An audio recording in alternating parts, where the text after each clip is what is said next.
Okay. Okay, we will now begin Committee of the Whole. We have 5 items. The first item is a presentation of the Fairhaven Parking Task Force final draft report and recommendations. Mr. Carlson. Thank you. Good afternoon. Ted Carlson, Public Works Department.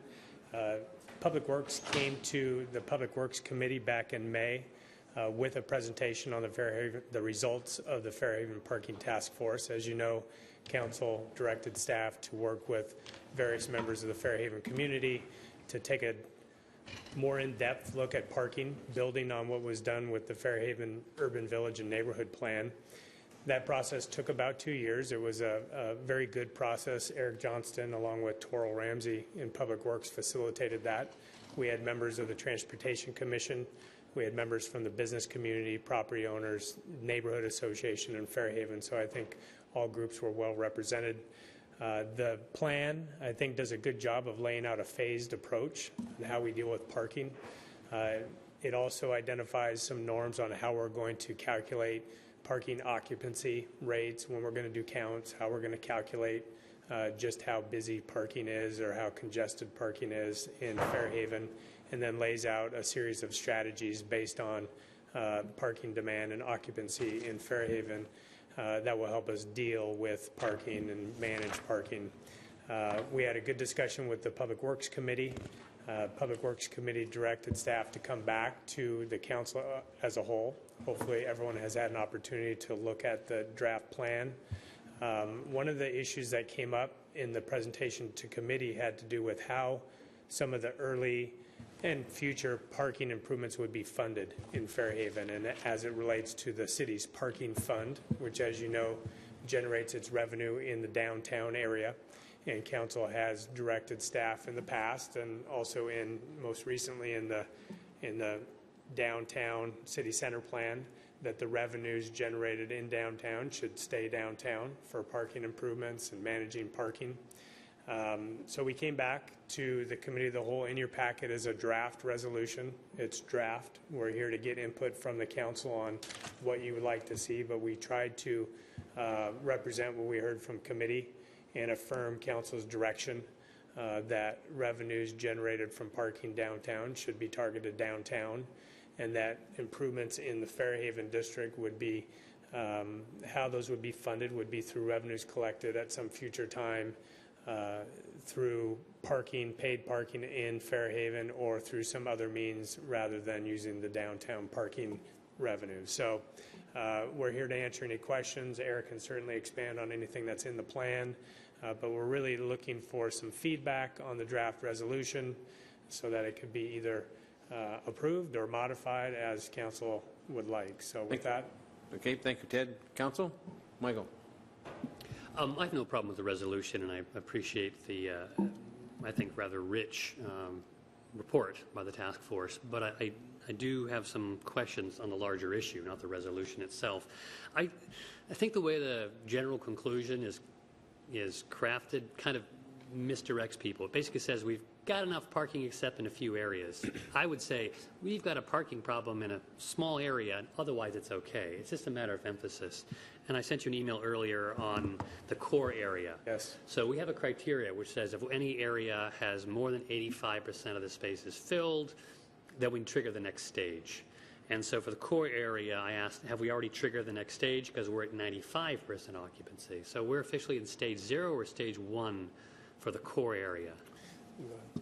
So that core area in the central Fairhaven area is in stage 0, and stage 0 does call for a stage 1 technique, which is to put 2-hour time limits in that central 4-block area of zone 1. So it takes the committee recognized that that central 4-block area is at a higher percentage than the outlying areas, and the need to do some more activities now rather than let it get worse.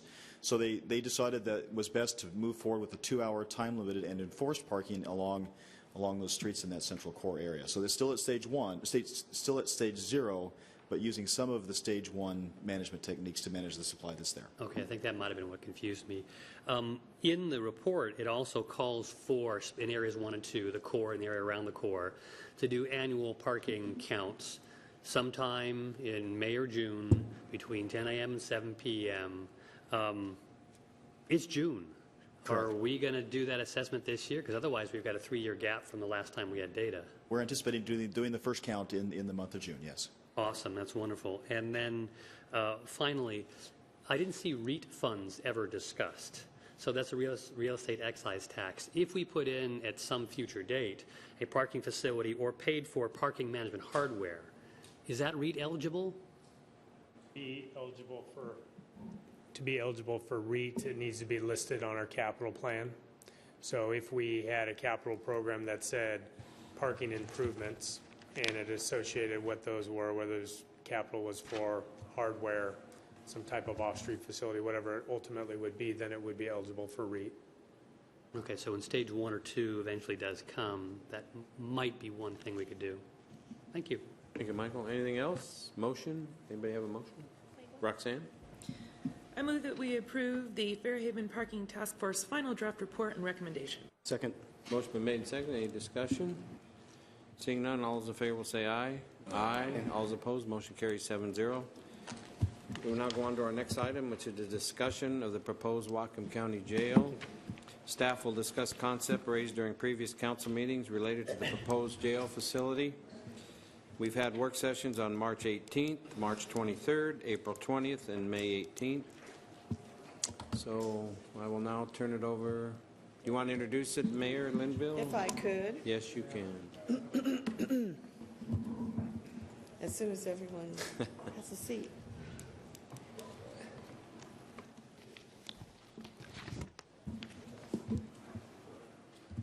Okay. So we were requested to bring back answers to questions. Terry made that request. The purpose being that we wanted to know what was the staff's opinion, or what was the staff's identification of concerns that they may have or not with the proposal that now the county council has passed. And I want to apologize, especially to Terry, that this did not come back in the form that he was expecting, and maybe some of the rest of you were expecting. And so I am doing that here publicly. But all the staff that's here is ready to answer any questions you have about the list of questions that are answers to the questions that you asked of the county.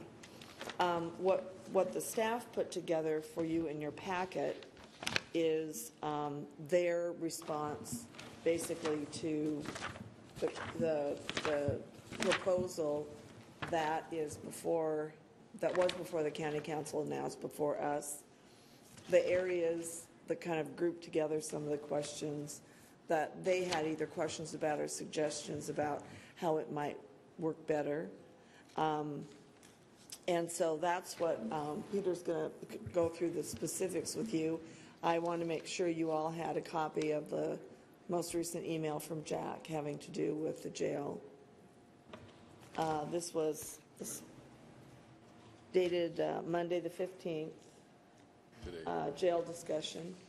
Do you guys have this one? I've seen it on my computer, but I don't know if everybody else has.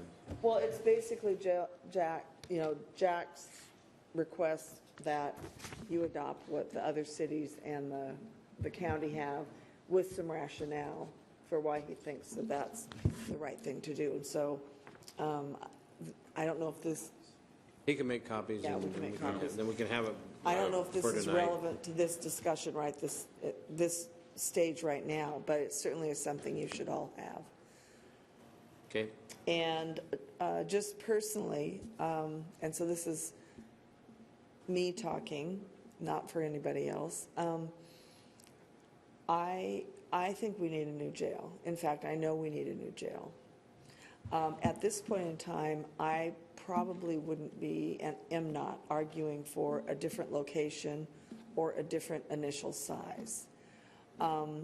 The three concerns that I have personally is, one, excuse me, the first one is that we now are actually talking about diversion and prevention through the the county council's task force request, but we still don't know if those recommendations that come out of that task force will be mandatory or expected to be implemented, and how we will pay for them. So that, I think there's a big step that happened there that I think is very important. Second one is the actual funding strategy and whether or not using the remaining 2/10 of the sales tax, the county putting that out there, has any effect on what we see wanting to invest in public safety out 30 years. And then, of course, the last question is the details of the agreement that, are not all worked out yet. So with that, I'm going to stop and give the mic back over to Gene. Okay, thank you very much. Hey, I'll open up. Dan, you wanted to start out with saying something? Sure. So I think that the fundamental question that we should be asking ourselves is, what kind of community do we want to live in? And personally, I want to live in a community that is a leader in ending incarceration as a means to address mental health, illness, and chemical dependency. I want our community to be a leader in putting the brakes on our state's regressive tax system that unfairly burdens the working poor and seniors on fixed incomes. And I want to make sure that if our community needs more police officers and firefighters in the years to come, that we have the foresight today to make sure that that funding remains available for those purposes. We have an opportunity today to demonstrate leadership by rejecting the proposal or the proposed interlocal agreement for the new jail as set forth by Whatcom County. This proposal asks the City of Bellingham to shoulder a disproportionate share of responsibility to pay for the proposed correctional facility. It literally puts Bellingham's future public dollars in jail for 30 years, denying future councils and mayors the ability to fund critical needs like police and fire with sales tax revenue. And this proposal asks that the poor, the working poor, and middle-class citizens of our community to shoulder an unfairly large burden of the largest capital expenditure in Whatcom County's history. I cannot tell a single mom who works 2 jobs at $12 an hour just trying to make ends meet that she should pay the exact same tax rate as a person with wealth. That's not fair. But what is fair is to expect leaders to lead, and that is what we must do. The need for a new correctional facility has been well known for almost 2 decades, and we should build one. But the funding mechanism must be more fair to all taxpayers and more equitable for the City of Bellingham, and it must accommodate for future public safety needs. We have an opportunity today. Unlike any time in our community's history, we can create a system with equity and fairness at every level, a system that treats the causes instead of the symptoms, and a system whose moral arc is long but always bends towards justice in the truest sense of the word. Thank you. Okay. Anybody else?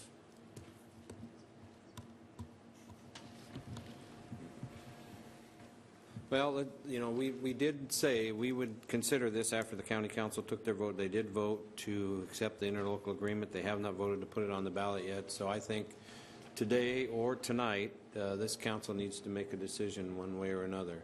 Let me give you my personal view. I think Executive Lowes has gone out of his way to try to answer as many questions as he could. I think some of the answers weren't what people wanted to hear. We all talk about wanting a new jail. Well, we do need a new jail. Anybody that's walked through that jail can tell it needs to be replaced. Personally, myself, I'm ready to send this to the voters of Whatcom County. Those are the ones that are going to be making the decision. What we're deciding up here today is a funding mechanism that, do I agree with it 100%? No.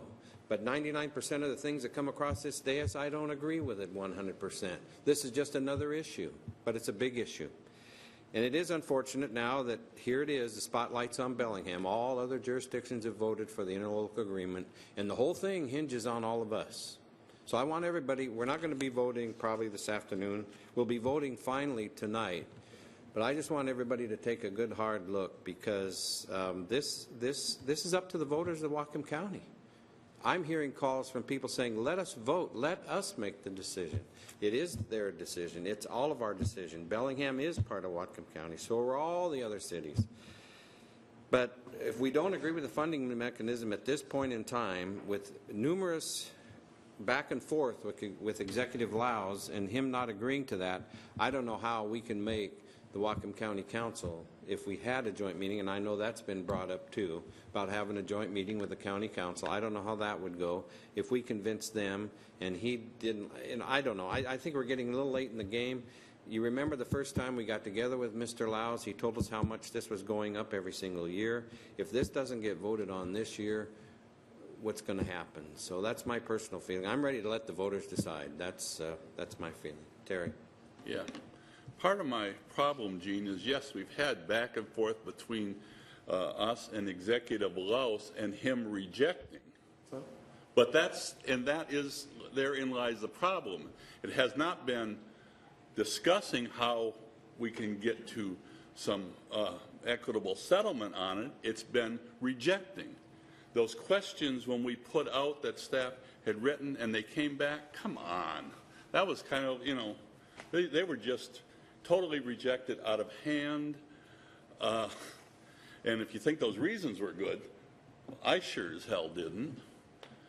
I'm not... We need a new jail. I'm fully aware of that we need a new jail.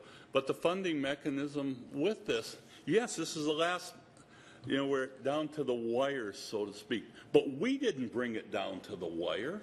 This was forced on us again of sign now, because we got to do this without giving time for that discussion. The county council, they hadn't gotten the chance to have a whole lot of discussion until it's dumped on them and said, yeah, we got to do this right now. They were kind of left out of that decision-making process as well. I've still got concerns with this. We've made some real steps with this committee that is going forward, but I just want to put this in context. Remember when there was a committee put together a jail proposal? How long did that take to come forward to us?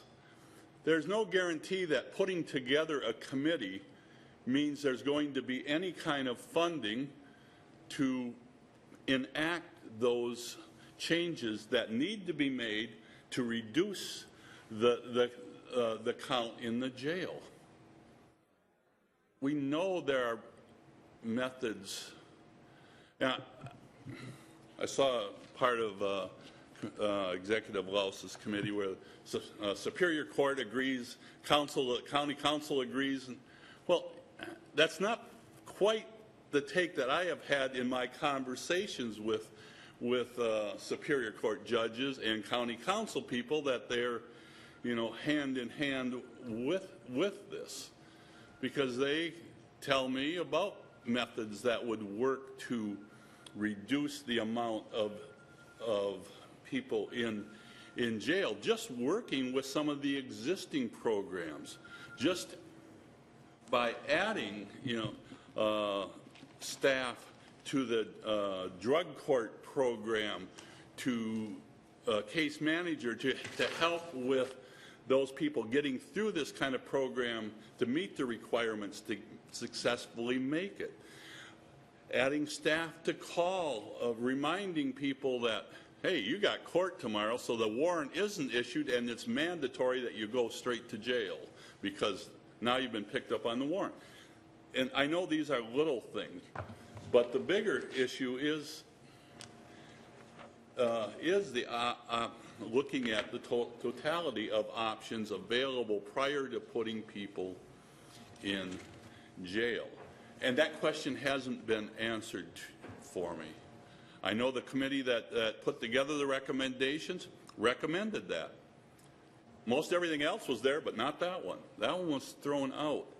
So I would like to have a discussion with the county council with it. I would like to, the staff put together these 4 issues here. If they're willing, I would like to hear them broaden that out a little bit to us today about the points about what they think, not just the generalities. What do you think could be done with this interlocal agreement to make it fit these concerns? That's why I was hoping for more background on this, just not this information, because you are the expert on the funding part. You are the staff that we depend on. And we didn't get this here, but I would, if the authors would like to, fill this out a little bit, I would love to hear it. That's what I was Let me, kind of let's expecting hear to from hear. the council first, then we'll go back to that. Pinky, you wanted to say something? Yeah, last week was pretty intense. Every single night there was something that had to do with the jail proposal and what we're going to do as a community. And it's been pretty heavy on my mind every single day. I want to support a new jail, and I want to get it on this year's ballot. I respect the work that Sheriff Elfo's been doing and Jack Lowes, and I realize we're all in a really tough position here. But in saying that, I want it to be a proposal that people are going to support. And I don't want to waste a ballot measure that people are just going to vote down, and it just delays the process anyway. So how I'm feeling is I heard a statement last Tuesday at the County Council public comment about incarceration rate, and a woman said, it feels as though we are planning for the last 30 years, not the next 30 years. And that made me reflect a lot, because I don't want to carry on the past. And I have an opportunity as a city council person to help create our future. And I want a future with less incarceration, and I want a future that has better programs, and I want a future that means that the county council, the city council, and the Lummi Nation all work together to get something that is the right fit for our community. And I know that that means a little bit of a delay, but I would rather all of us get together and work it out and hammer it out, and maybe we're going to all have to make some little compromises. But that's what I would rather see. I'd rather feel comfortable about creating something that supports our community and our future. And I'm willing to do whatever it takes to work with as many community members, council members, and as many meetings as possible. They're not my favorite thing, but in this respect, I'm willing to do whatever it takes to get it on this ballot, but I think we're going to have to do a little bit of discussion and a little bit more compromise before we just pass this through. There you go. Well, I mean, I think it'd be good to get something before the voters on a ballot too, but that's not what's actually before us today. What's before us today is an interlocal agreement that if we signed on to would take effect if the people approved the ballot. And that interlocal agreement is all about the financial aspects, how costs are apportioned, how the ballot measure is divided up, who pays what portion. And I don't like the way that's written. I don't think it's a good deal for the city of Bellingham in terms of what it does for our capacity to meet our own needs. And I'm not particularly happy with relying on an aggressive sales tax structure. So using my little napkin with some assistance from other people, under state law, if the city alone passed the 2/10 rate, we would garner around $4 million. Under the interlocal agreement, we only get to keep $600,000 of that. The majority would go to the county to pay for the jail. Maybe that's fair if we're getting our value, but keep in mind that money would be going to pay a share of the jail, and we'd still be paying out $1.5 million a year for our use rate, our inmate charge per day. So we're contributing a large amount of money from our community to pay for the jail. The city still has to dig into our general fund tax dollars to pay for our jail use rate. It's a lot of money for a large facility.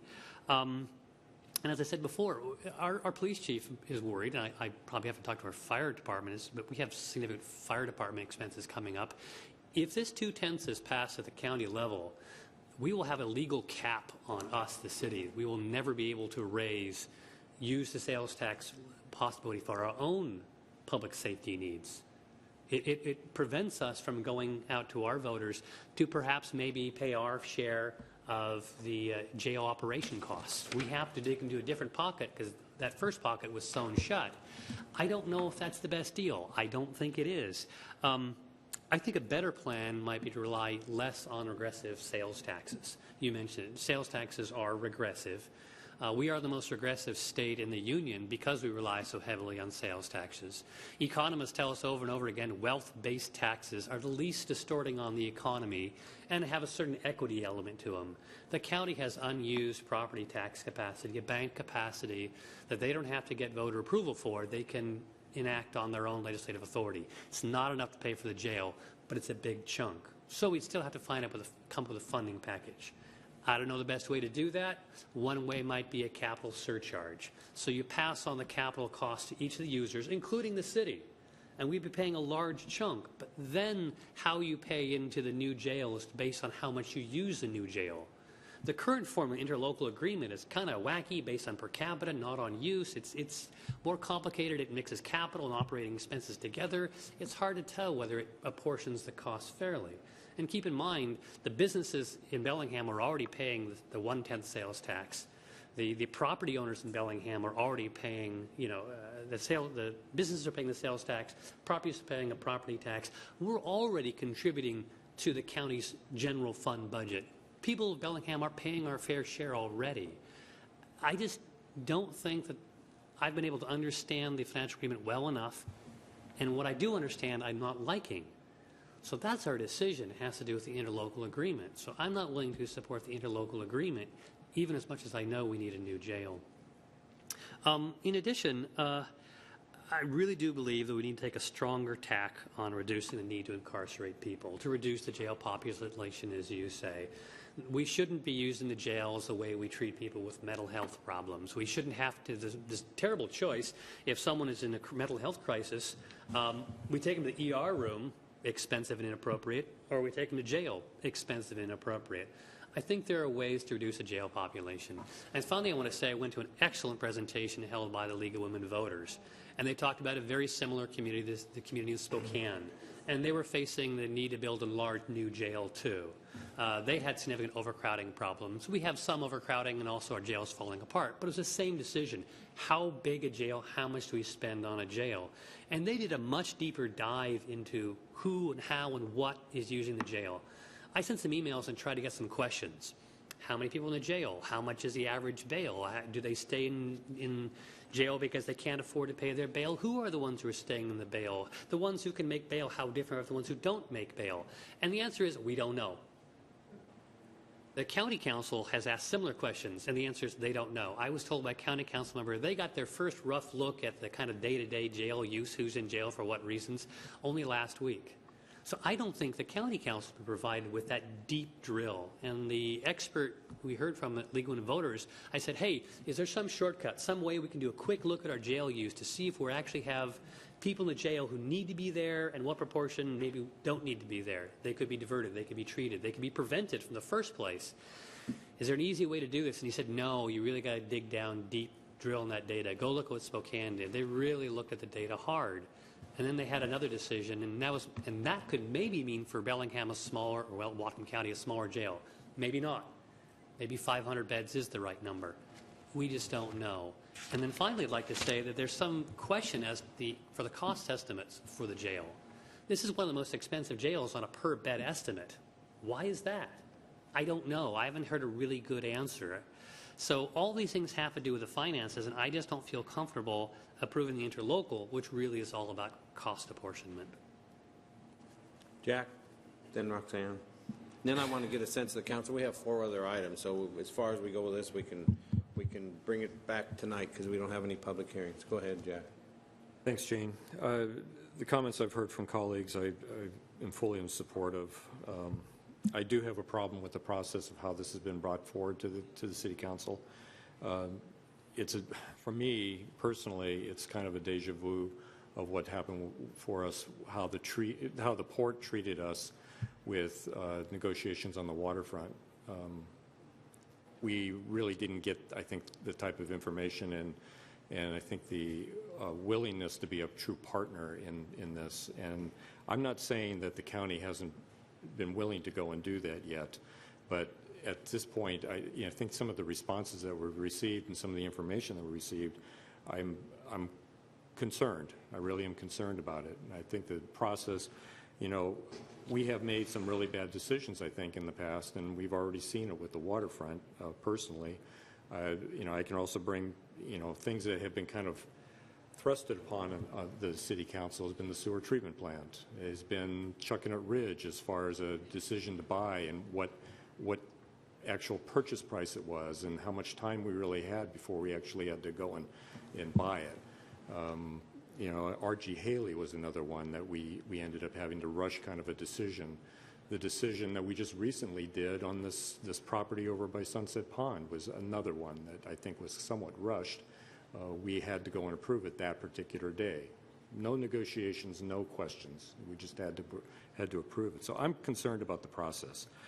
As far as other issues, to me, I agree with Michael, and as far as that, you know, there is, I think, an opportunity to go through an effort to find out what the alternatives to jail are, how to go and properly size this. I disagree with the statement in the packet from the mayor that the city does not dispute the size and the location of the jail. To me, I dispute the size of and the location, but I guess at this point, I'm willing to negotiate. I'm willing to compromise as far as the location. I feel like it's a very inappropriate location, but if it's a situation that we can get a proper funding source, if we can get proper alternatives and get those alternatives paid for, I'm willing to go and compromise on the location. But I think the size of the facility, if it was constructed in a way that was much more modular in nature, that, you know, we could start low and then build on as we need to, and have an appropriate funding source to be able to create those expansions, I think that would be a better idea. The thing that troubles me a bit is the fact that the county council has provided this task force to understand what some of these alternatives are, but there's no coupling of the financial needs of that task force to the decisions that we're making here, both in the interlocal and also in the vote to the city, or to the electorate. I mean, that's a concern. I think that the task force really should be funded as part of the capital and maintenance of the facility, of the jail. I am very much in favor of having a new jail. It is in bad shape. It needs to be replaced. It needs to be, we need to have something there. But I also think that, as Pinky was saying, we need to do it right. And we really do need to do it the right way. I think that the funding options, the property tax and reduce the sales tax option, for me, I think is a much fairer way of providing a proposal to the electorate to decide on. Yes, it is 2 ballot proposals, and yes, it will take a little bit more time and effort to educate the voters about what exactly this is all about. And yes, the property tax component of it will require a 60% vote. But as I said in the past, I really believe that people, if they're told, and we come at this from a unified method from all of the cities, to say, yes, a jail really is necessary, yes, we need to fund it in the right way, that 60% is an easy thing to do. The school district gets 70% on a bond issue that was much higher than what we're considering here. And I do believe that, countywide, that we can get something like that. I really would like to see us do the right thing on this, and yes, time is of the essence, but man, whoever said about the decades comment, yes, we've been dealing with this for decades, and we've really known this in the previous administrations. I give Jack a lot of credit for what he's tried to go and do.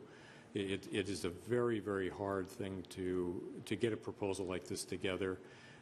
I empathize with him, but I don't support the particular proposal that's being brought forward to us. Roxanne.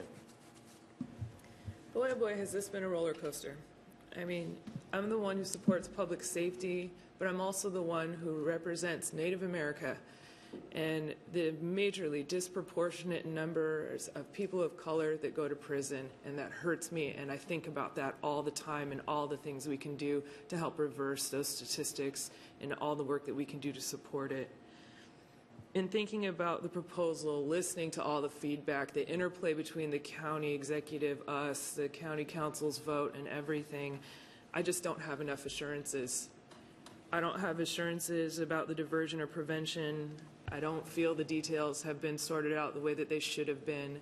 The number one thing I want to call for is a better working relationship and a better way of doing business between all of the jurisdictions that we partner with, this whole process could have been started so much earlier, and that would help us do outreach to the communities that we all represent and we all reflect. The thing I have to end with is just the simple thought that I've had the whole time. I just have to figure out if this is the best deal for Bellingham and if this is the best deal for our citizens, and I can't say that it is. From the beginning, I thought that this should be primarily funded through property taxes, that would be the most equitable thing, and that's what I'm going to stand by, so I can't support the interlocal. Okay, what's the wish of the council? We need to move on to other committees. Do you want to hold this over and discuss it tonight further? Or it's up, anybody can make a motion at any time. I mean, it's, Michael?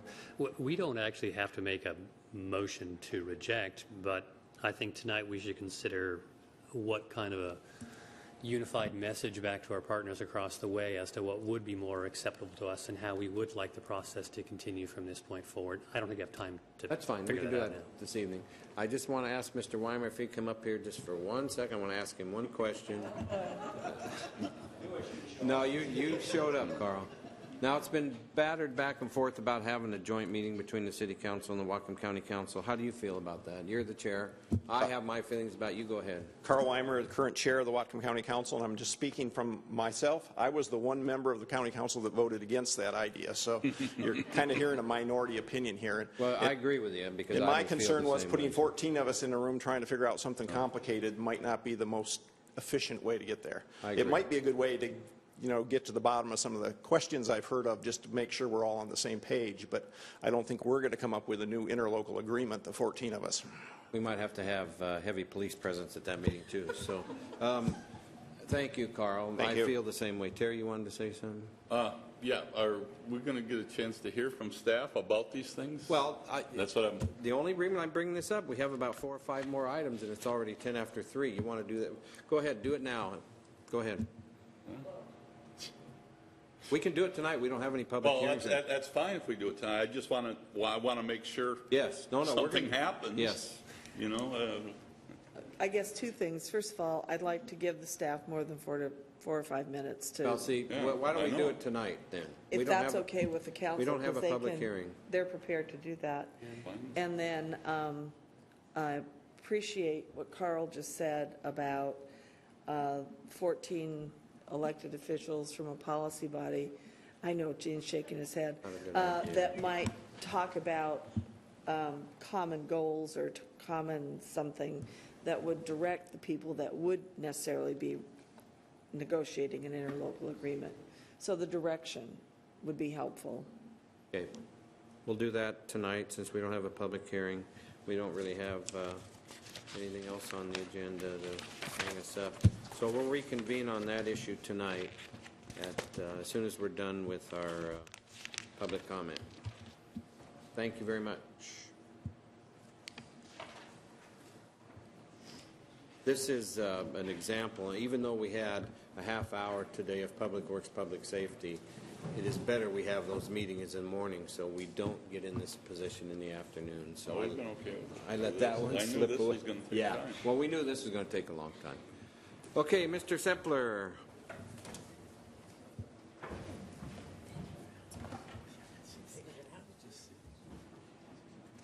Oh, we have, no, we don't have to wait.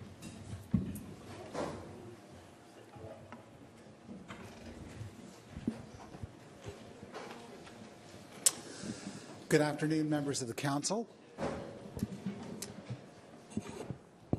We'll proceed. I come before you today to update you mid-course on the work plan that we reviewed, as you recall, in January of this year, to talk about 3 component parts. First is to give you a slice of what we're working on right now, sort of a moment in time as seen by the bar charts. Second is to talk about the pending projects that are in the queue. These are things that are likely to come before you in the last 6 months of the year, if not the first quarter or 2 quarters of 2016. And finally, it's always prudent about mid-course to talk about emerging issues. These are issues that are not yet on our work plan but are on our radar and might be coming before you. Unfortunately, as you know, we often don't choose when issues come forward. So as we see something emerging, we like to bring it to your attention, talk about it, and then see how we could fit it in if appropriate. That being said, I'll kind of go through the component parts of it and talk about the divisions. Again, the pie charts represents a slice in time. If we stopped work that's going on this week and we looked at the percentage of our staff and what they were working on, that's kind of the way it plays out. And I'll talk about each of the divisions specifically. I'll start with the development services. It's the largest division. There are 25 FTEs working. And at this point, there are a couple of things to note. You'll see about 60% of our work right now is dealing with permit review, inspections, and ongoing approval processes. I should note that it's good news, and that is our permit and application volumes are increasing. And the volumes of folks who are coming into the permit center are similarly increasing. We set a record, and then less than a month later, we set another record on the number of folks who walk through the door inquiring of action. I should note that pre-applications are increasing, and this is a very good bellwether. It's the type of projects we're seeing in pre-app that are significant. These are projects that have greater extent in terms of development, larger in size, more complex, but also have greater contribution to the community both in housing and in commercial and industrial uses itself. Our permitting system, a significant initiative, is on track and progressing. There's significant work remaining in the last 6 months of the quarter to test and perfect the materials before and the systems before we go online with a limited implementation late this fall. We hope to have that first component parts up. I should note that if I look at that division in its totality, it is at capacity at this point. There is the potential need for additional inspection services if the trend for permitting continues upward and is sustained, and we're monitoring that very closely. Additionally, we anticipate enforcement activities to increase, largely associated with the rental registration and inspection. And there are a number of ongoing issues that have been brought to attention of council, specifically example in the York neighborhood, that we're on top of and trying to address at this point in time. We did our estimates when we crafted the budgets for rental inspection and registration of a certain number of enforcement based on experiences with other communities and similar programs. We'll find out in the next 6 months how accurate we were, and we'll report back to this body. In terms of the long-range division, as you could imagine, the comprehensive plan update is significant. It is time-sensitive. We likely will be in front of this body late in July with urban growth area recommendation from the Planning Commission as well as a population projection.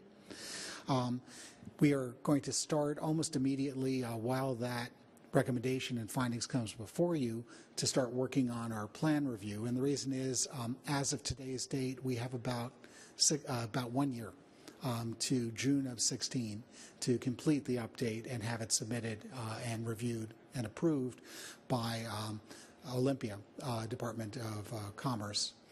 The reason that's important is missing a deadline can adversely affect our ability to apply for subsequent grants.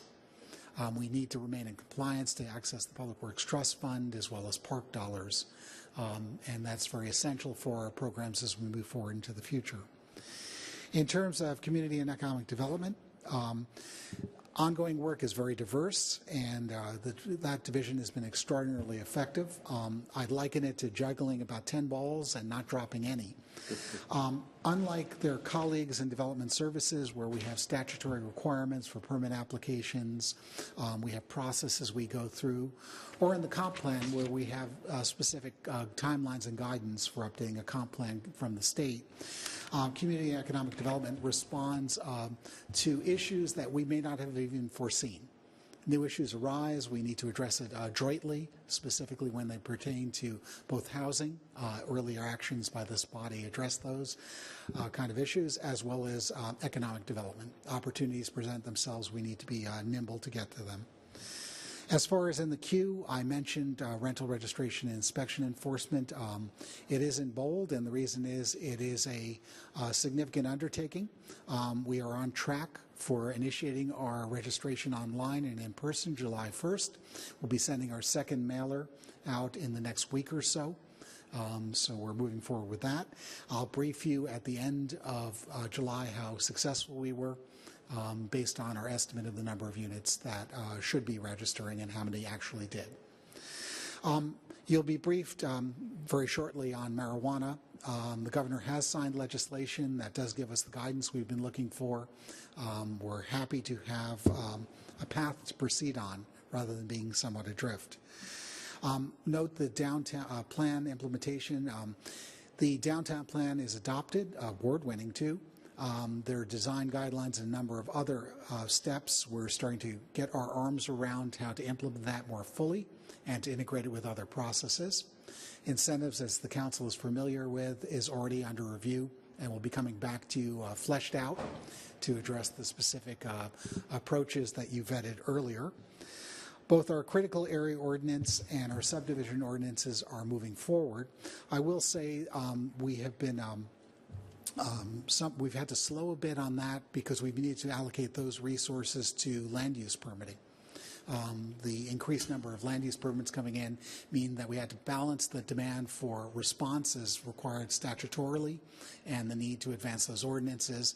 And we found a fairly good balance. They're still moving forward, though probably be later in the fall quarter before it surfaces for a public hearing in the Planning Commission.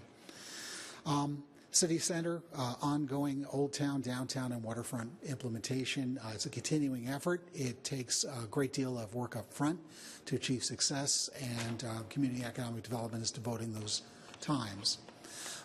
Lastly, just to conclude on some emerging issues, we see some issues arising with the sharing economy, for example, Airbnb.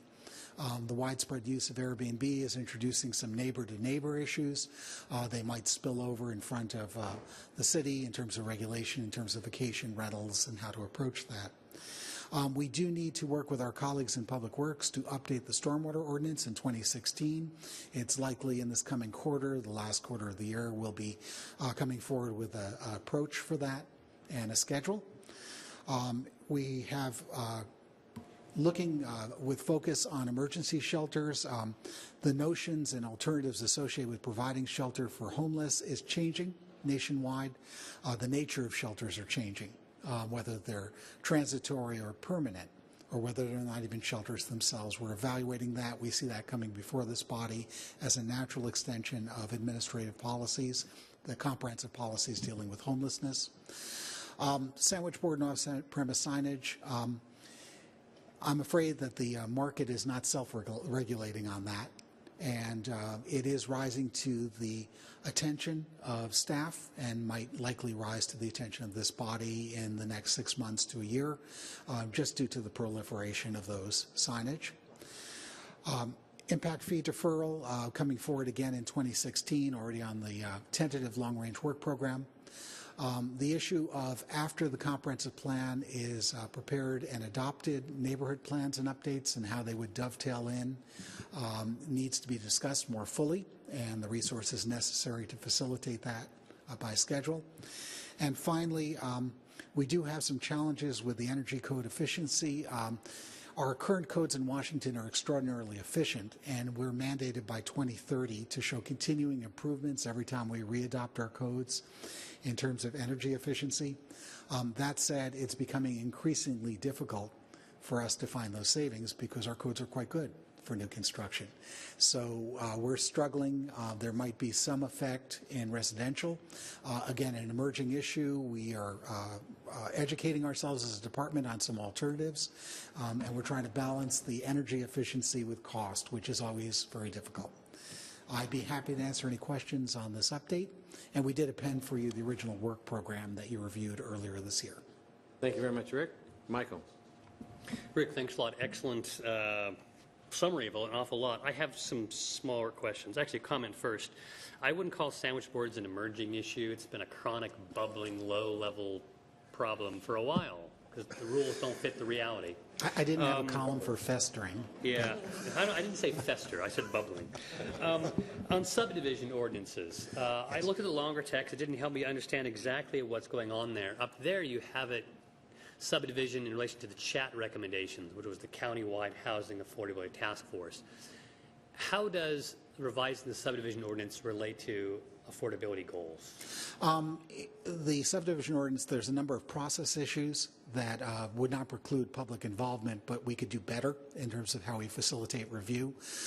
We need some flexibility in terms of standards to be able to not exceed or bonus density, but just to achieve density on some of the lots that are remaining. And also for infill, allowable infill, to deal with some minor changes in terms of like lot lines, 10% or less, those kind of things that would allow for the matching development on the street, but is precluded because of some condition on the site. So it would help with affordability if we're able to establish the units, if we could do it with less cost and process, but still maintain good public process in it.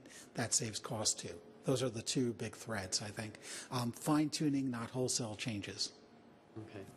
Michael? And one smaller thing. On urban growth areas and annexations, again, in the text, there was no particular mention of the annexations up near the airport. Speaking of chronic issues, that's been sort of in the process for quite a while. Is there any milestone that's been reached recently? I'm not aware of any. It's precluded by transportation. There's an ask in for funding that would help ameliorate that issue itself. I do think that it's likely Planning Commission, based on their hearing last Thursday, will be making recommendation to you on, as part of the comp plan, on some annexation strategies. To really look more comprehensively and critically, and sort of to set up a rigorous timeline to help address, either bring in those areas characterized by urban growth or say no. We need to sort of fish or cut bait on those. Anybody else? Jack? So, Rick, I guess a festering issue as well is the rule of three. Yes.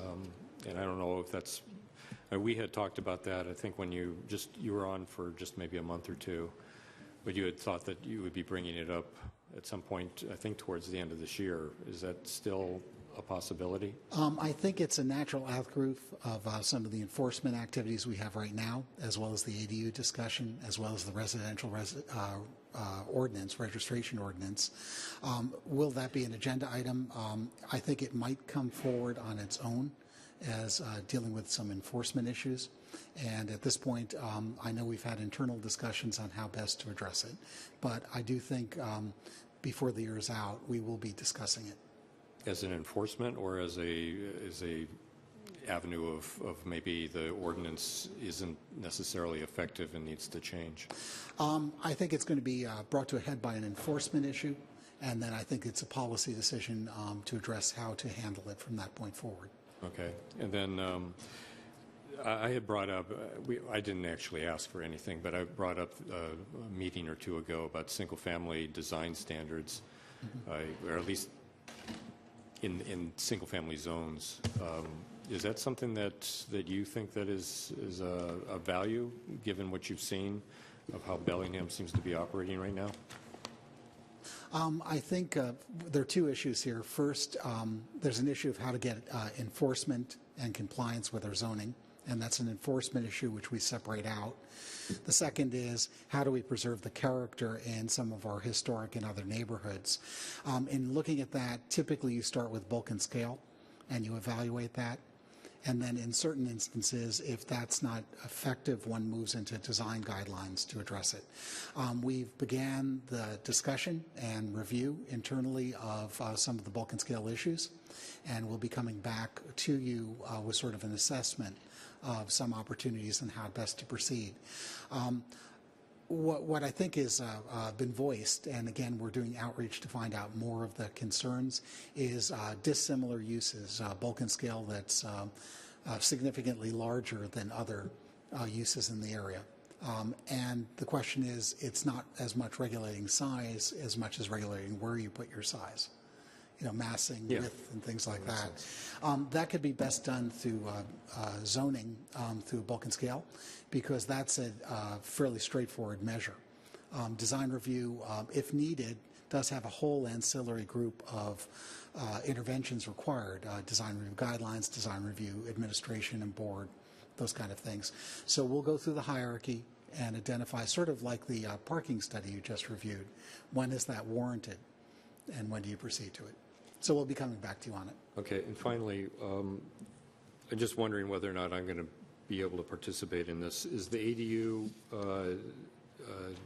ordinance changes, will that be coming forward this year, or is that something that's... Yes, although we've slowed a bit to accommodate some of our land use, again, the reason we're able to be at capacity or beyond capacity of our staff is because we're able to share between divisions.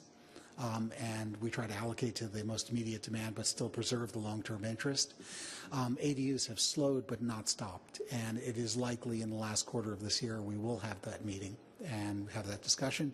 I think we're due to go back to the ad hoc group we formed and brief them on our research. I know that work has been proceeding. It's just a matter of timing. Yeah, I'm really happy that you brought this, the stakeholders in the community together to work on that issue, and hopefully there'll be much more of a consensus as it comes forward. So thanks. Thank you very much, Rick. We will now go to our next item, a resolution of the City of Bellingham, Washington, adopting the 2016-21 Transportation Improvement Program.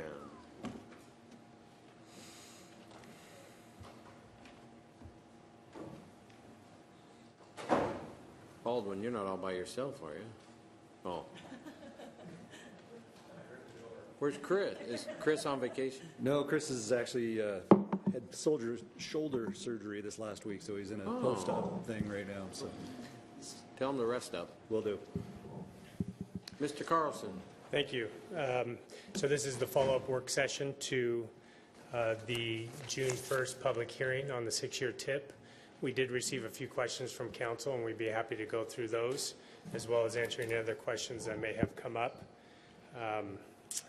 We were not planning on going through a lengthy presentation, but can certainly pull up the presentation and go over in detail any of the projects if council would like to do so. But a couple questions that we did receive. There was a question about the funding on the overlay portion of the 6-year TIP, specifically as it relates to 2015 current construction year. So we will go back and look at that. It does become a little bit challenging as we look at the current year. That's really not part of the 6-year TIP. We do put it in the document for reference purposes, but trying to line that up with the actual adopted 2-year budget with reappropriations and things of that nature. Sometimes the numbers are not quite exactly in line, but we'll take another look at that. It was a good comment, and that came from both Michael and Jack.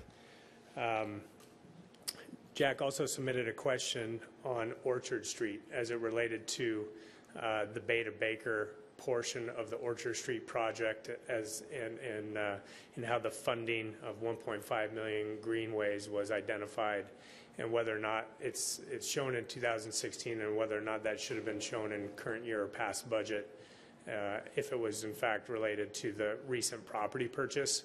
We did check with the Parks Department on that, and they would like to show it in out years as construction dollars. So that is the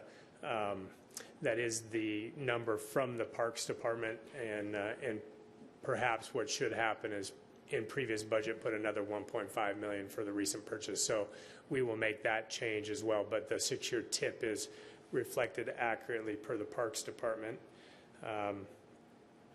And then Jack also had a question about James Street, and it was a question about James Street North as it goes up through to Van Wyck or Van Wyck, and the funding source being shown as unknown, and should it be shown as a developer or private contribution. And that is correct, that what will happen with James Street as it's built to the north, it will happen as development occurs up the hill. So there's currently a subdivision underway that was required to build James, as it extends up to serve that subdivision, and that will be the case as it continues north to Van Wyck. It will be built with private money. The developer is required to dedicate the right-of-way to the city, and until that right-of-way is all the way to Van Wyck, in terms of, dedicated all the way to Van Wyck, in terms of how that relates to, for instance, a TIF credit. The TIF credit for a developer building a project that's on the 6-year TIP, they would not receive that credit until the right-of-way was all the way up to Van Wyck, and only as it's built all the way up. So that's something that will also, we put it as unknown, but it certainly could be identified as private contribution. So we'll take a look at that as well. And then Jack, I'll let you make your motion on your last item, but I think with that, there was one other item that I wanted to follow up that came out of the public hearing, and that was funding as it relates to the quiet zone. There was a request to look at what other potential funding options were out there besides local funding. The grant funding is very, very limited. We've done some research since June 1st, and it was kind of as we thought. There's not a lot of money for quiet zone specific improvements. There is some money related to pedestrian safety, and it's very narrowly focused towards pedestrian fencing, fairly small dollar amounts. We're certainly going to continue to look for grant funding, but we did not come up with any really large grant opportunities related to quiet zones. We did contact our friends down at the City of Vancouver, though, about something that they did when they implemented their quiet zone. And I think I mentioned this on June 1st, they did it through a local improvement district. We found out a little bit more about how they did that, and they identified benefit areas that were really based on the distance as it relates to the sound impact, the noise impact. So the further from the rail, the less benefit, the closer, the higher the benefit. And we've done some very preliminary look at the quiet zone, Fairhaven, also the central waterfront, identified the number of parcels that could potentially be included in a local improvement district. And it's certainly something we could pursue. And if that was council's direction to look at doing something like that, we would start the public process working with the neighborhoods. It's also something that came up when the mayor and I were down at a community meeting a few weeks ago. So it's definitely been done before. There's a bit of a roadmap to do it. We would then follow our typical RCW process that identifies an opportunity for public hearings and protests and all of the public process that we would do during a typical LID. So that's certainly a potential. And as you know, the Transportation Commission, when they approved the 6-year TIP or approved recommending the 6-year TIP, they did add some language suggesting that Transportation Benefit District money be used. And that's certainly a decision that would be made by the council in your role as a Transportation Benefit District Board. So with that, that's really the follow-up we had, and we'd be happy to answer any questions. Thank you, Ted. Michael? On the quiet zone issue, Ted, you said you looked for federal grants and you didn't see many opportunities. There's maybe another way to go about it. It's a bit of an uphill climb. But as I see, these railroads are federally controlled, federally regulated, and there's large amounts of potentially federal funding if there was a change in federal law, if Congress acted, if Congress created potential funding programs. I think it's worth an ask. Does anybody know exactly how at the federal level we might ask? I mean, federal transportation programs are in the billions and billions of dollars. We would be talking about a line item in a federal budget. It would be a competitive line item, which we may not get. But rather than waiting to see if someone comes up with a grant program, maybe we should actually ask our representatives to look into creating a grant program. I know our congressional representatives are aware of the railroad impacts, through their districts. It seems to me like it's worth coming up with, an ask. Which may go nowhere, but I think it's worth asking. Have you thought about that? Does the administration feel that it's worth asking? Of course. It's like the requests we make of our state legislators during a legislative session.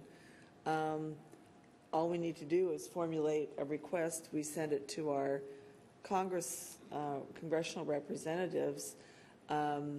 It's extremely difficult, but there's no harm in letting them know that there's a certain need that local communities have. Obviously, Senator Cantwell's on top of this, and she's been doing her own local government visiting about impacts of rail. So no, I don't know if we do a resolution or we do a letter or we do leave that up to Ted. But I just don't want to get your hopes up, I guess, is what I'd say. Terry, then back to Mike. Yeah, regarding the issue, Ted, that you brought up about the recommendation for funding from the Transportation Benefit District, that it is totally separate from what we're considering today, right? I just want to make that clear, that's totally different, and for just public, I think, too, looking at funding for quiet zones within that, that's looking at safety issues and other issues around rail crossings that it would be used for, not just quiet zones, but yeah. Yeah, that's correct. In the document that's before you, Right. it does not include that as a TBD as a funding source for quiet zones. In fact, they're shown as entirely unfunded in the out 3 years. It was just I wanted to make sure that council did see that was in the TC's recommendation. Michael Which and is Jack. good. So, the mayor indicates it's a difficult ask, but I'd kind of like to pursue this, and I don't want to unnecessarily burden the staff prematurely. I'm wondering if the council might support using our policy analysts to do a little bit of investigation into the federal transportation funding, what subcomponents might be purpose for that. Also looking at the state's Freight Mobility Strategic Investment Board, which has also looked into state needs for rail crossing improvements. And the people at FMCIB know a lot about federal funding for transportation, especially for what they call conflicts between transportation modalities. I guess I'm asking the council for approval for Mark to do a little bit of preliminary investigation on what an ask might even look like, and it'd be in the form of a letter or resolution. I don't really care. Anybody have a problem with that? Well, I'd rather us deal with the tip first and then come back to let's other issues. That Let's would be specifically deal with the tip. Jack, Mayor, go ahead. Jack? Okay. Well, the only issue I have about the quiet zones is that at 1.5 million, that's not really the proper number. That's if right. it could be updated to what the total project cost would be, kind of like how we have done it with the other ones, that would be, I think, more appropriate, understanding that it's an unknown funding source at this point. I think that's a good point, and we will make that change. We'll show it as unfunded, but unfunded for the entire corridor, so both the Fairhaven and the waterfront quiet zone. And then with that, then I guess I have an amendment that I'd like to make as well, but at least to get it on the table, I would move the tip forward for approval. Second. Motion been made second. Discussion. I don't know if you want to pick up. This is old business now. Brian just told me a couple things. There's been a lot of research. We've done a lot of research on this. So maybe we could present that to the council before that. One of the issues is the money's available for hazards, not quiet.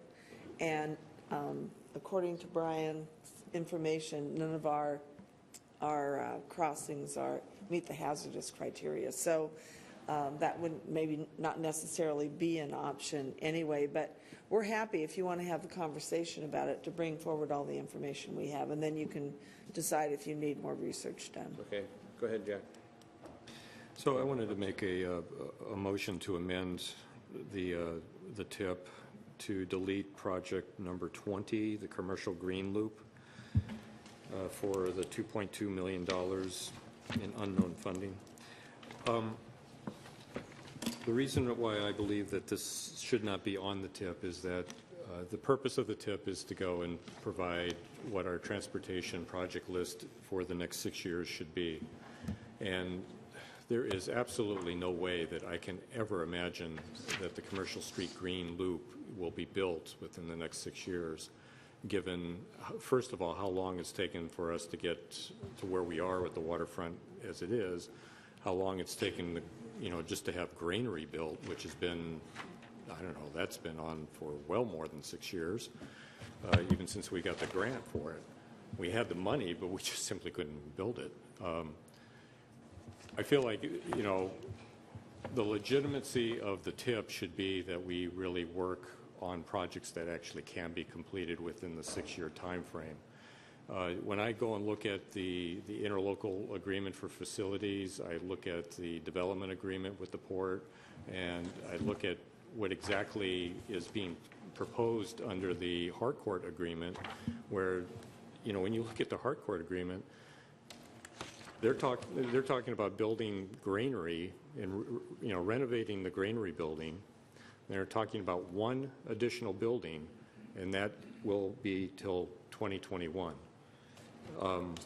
And that's just to go and take care of granary, our $8 or $9 million of investment that we're putting into granary. We have absolutely no market or, I think,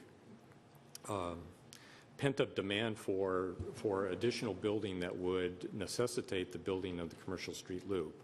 And I just really feel like it is totally premature for us to be putting projects like that on there when there's absolutely no guarantee that it will be coming to fruition in that 6-year time period.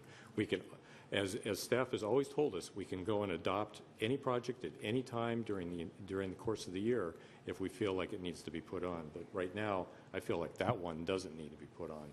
In the past, it has been brought forward to us, well, we can't do this because of our negotiating stance with our partner, that we want to provide good faith to our partner. Well, all of that, we've made all of our agreements. We know exactly what everything's going on, and Harcourt's finally brought on board, and we know what's happening there. To me, I think it's a situation where our tip should be reflecting of what reality is on the ground, not what the port would like us to do.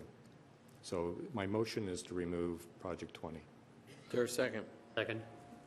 Okay, motion been made and second. Discussion? Yes. Can I ask for staff's input? Oh, no, we'll get to that. Okay. We'll just, go ahead, Michael.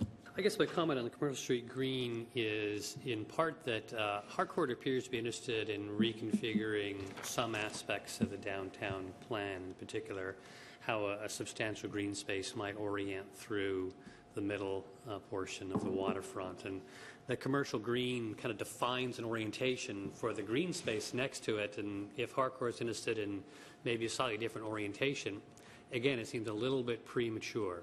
It's far off for Harcourt, and what is in their mind is a little bit different from what's in here. I hate for us to seek funding for a green and street-oriented one direction when we might actually be changing it. I just think it's premature, and we don't need to put it in the tip just yet. Any other discussion on this one before we listen to staff? Okay, go ahead. So we've had a lot of discussion about this one in the past, and We've done, this isn't the first time. no, and Jack's correct. In the past, we have been really working so closely with the port on all of these projects that we did feel like we needed to show the projects in the 6-year tip that the city's committed to the different transportation connections that were being identified in the waterfront planning process. I think Jack's also correct that the timing of any commercial street loop project is probably beyond the 6-year period, just given what we know of the Harcourt relationship now with the port and the timing of the second building. At this point, the development agreement, the capital facilities, or the interlocal for facilities with the port lay out the requirements for the city to provide the infrastructure based on a series of triggers and things that happen down at the waterfront. So there's already a requirement for the city to build streets given certain situations, and not until those situations occur down at the waterfront. The only reason to have it on the tip is to pursue grants. We're not likely to pursue grants well, we won't pursue grants until those conditions are met with the waterfront. So the situation really remains the same.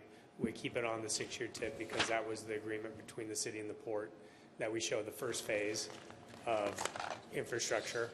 I'd leave it to the mayor to say any more if she wants, but I think from staff's perspective, we recommend keeping it on there still because that was the commitment that the city show phase 1 infrastructure on the tip. But I also agree that we're not pursuing grants right now for a commercial street green. Okay. I don't have much to add to that.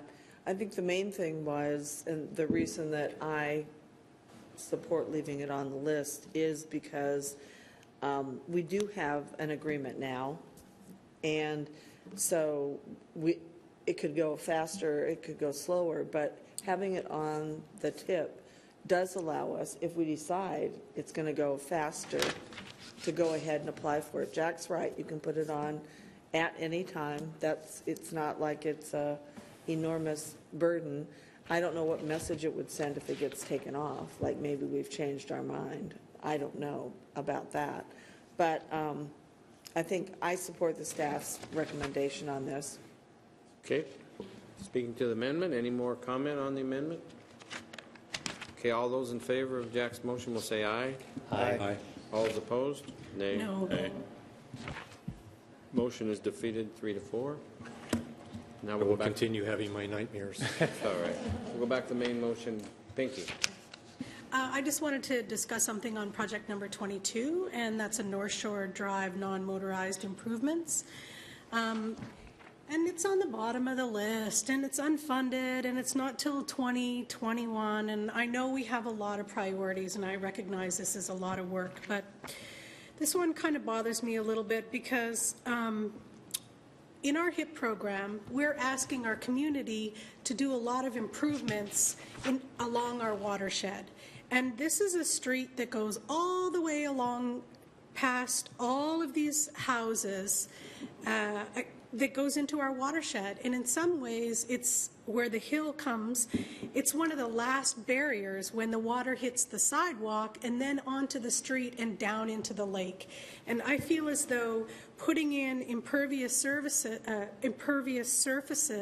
there is a great way to mitigate some of that water getting down into our watershed, into the lake. And I think it would do quite a bit. I don't know what the statistical numbers are, but I know that everything that we do to kind of stop all that runoff getting into the lake, this is a great opportunity for us as the city to make a huge difference. That's a long trail down there that goes all the way along the lake. So I'm just asking that we look to see if there are ways that we can find funding to move this a little forward, because I think it is really important in regards to protection of Lake Whatcom and the city's contribution to be able to have quite a large impact.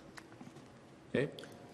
So this is in response to the Transportation Commission, their request to remove North Shore from the 6-year TIP. And that was really based on it from a transportation perspective alone, and certainly your points about water quality are good ones. The city has been moving forward with water quality improvements along North Shore. In fact, we're finishing some of them up this year right now, just east of Britain. And I think we'll continue to do that, the water quality, regardless of whether or not this transportation project is on the 6-year TIP. Certainly treating the water as it comes off the hill will be a priority.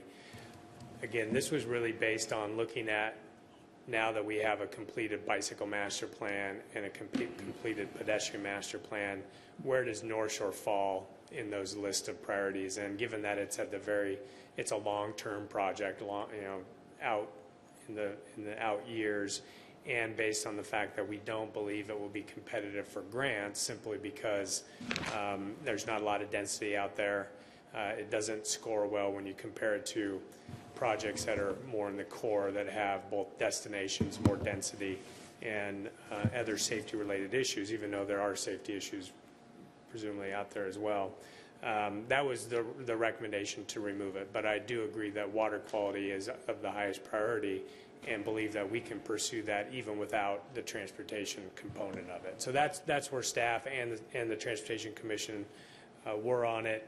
As you mentioned, it's in the out years unfunded, and kind of more to what Jack was saying, if we didn't believe that the project were going to be built in the 6-year period, or they would be pursued in the 6-year period, should we just remove them from the list? So that's the background on the recommendation. It's certainly up to council. Well, nobody's made a motion to take it out, right? So it's in the main That's right. motion. So. Yeah, that's right. Do we have any other comments on the main motion? Okay, seeing none, all those in favor of the 6-year street plan will say aye. Aye. Aye. All those opposed? Motion carries. And that's with the amendments that we had talked about? The specific Yeah, with line. the changes, yeah. I'm sorry. I should Not have commercial green loop, though. No, I don't think he's trying for that. Try that. Votes carried unanimously. Michael. Gene, I just want to return to my request that we have our policy analyst look into the possible federal funding as well as state FinCIB recommendations. It sounds like that presentation might come forward with contributions from Brian about what they've already looked at. Does anybody have a problem with Mark doing that? Seeing none? Unless you have a problem with it, Mark. He's not happy. Okay. All right, sir. We will now go to emergency ordinance adopting interim zoning for the cultivation of medical marijuana for personal use. Mr. Mariner? Again.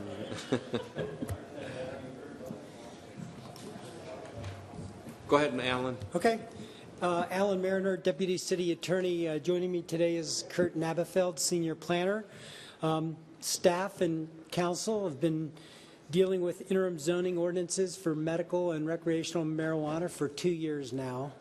And I know that the council, based on the last time we were here, is frustrated with, as is, I believe, the mayor, with this repeated consideration of interim rules, but and want to get to the final rules. Unfortunately, we need to go through this with the interim rules one more time. Today it'll be medical marijuana. In either next month or early August, we'll be back before you on recreational marijuana.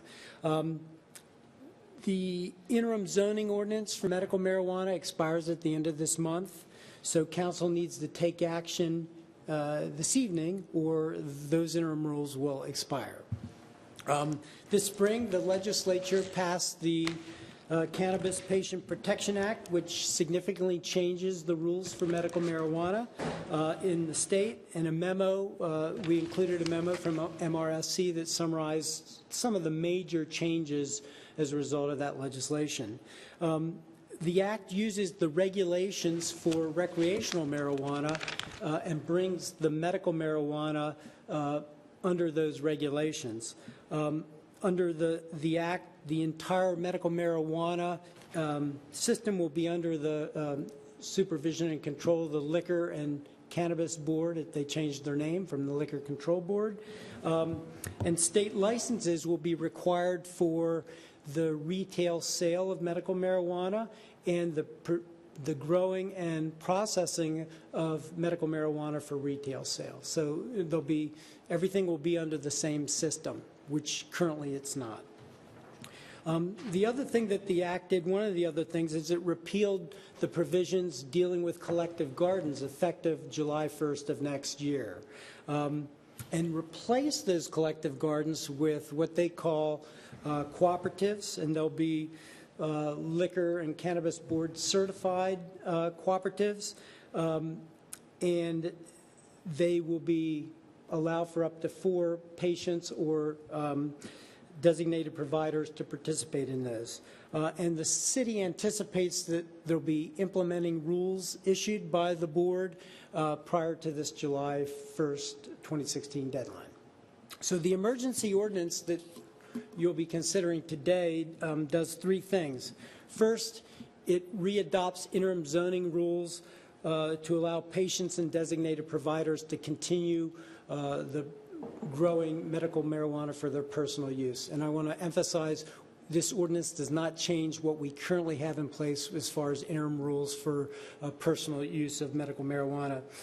The other 2 things that the ordinance does is, the second thing is it imposes an immediate 12-month moratorium on the siting, establishment, and operation of any new collective gardens in the city. And like I said, the Act repeals collective gardens effective July 1st of next year. So staff thinks it's a bad idea to allow new collective gardens to continue forming given that they go away in about a year. The other thing that we believe that there are no collective gardens. If you remember, we allow collective gardens in our industrial zones. We do not have any information that leads us to believe that there are collective gardens that currently meet our interim zoning rules operating today. The third thing that the ordinance does is it imposes an immediate 12-month moratorium on these new cooperatives. And the reasoning behind that is that they're not allowed anyways until July 1st of next year. And these new cooperatives are different than the collective gardens. One is they allow up to 60 medical marijuana, 60 plants, and they are required to be in the residence of one of the participants. So if you remember, our collective gardens, we zoned to be in the industrial zones. These can occur only in areas that are zoned for residential uses.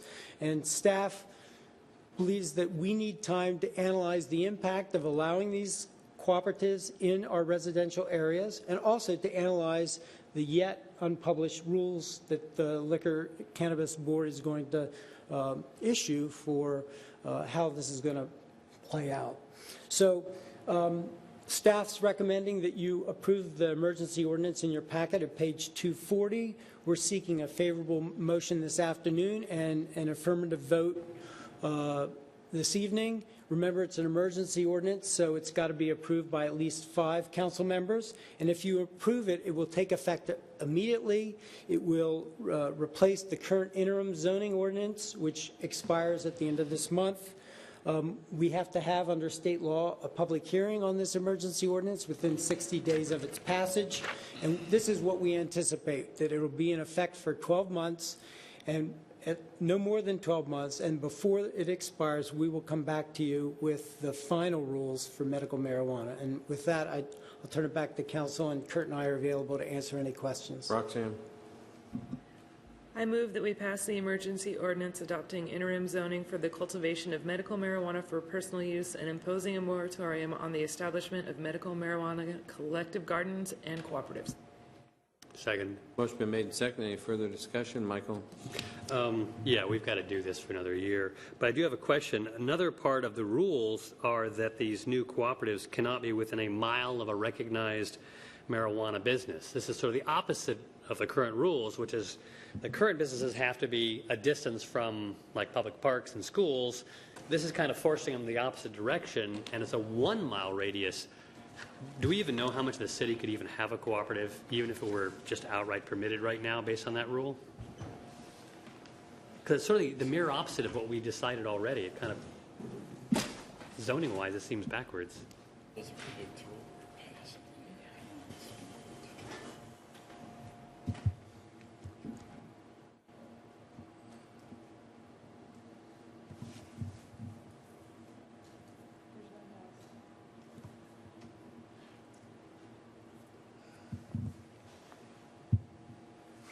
Good afternoon, Kurt Nebefeld, Planning and Community Development Department. Yes, we actually wanted to take a look at this as well to see exactly what it would do. One of the ideas behind the mile distances, because they really wanted to make sure that people obtaining medical marijuana were doing it through endorsed retail stores. And so they wanted to put this essentially a buffer zone around those stores to ensure that you're not competing potentially illegally with these retail stores.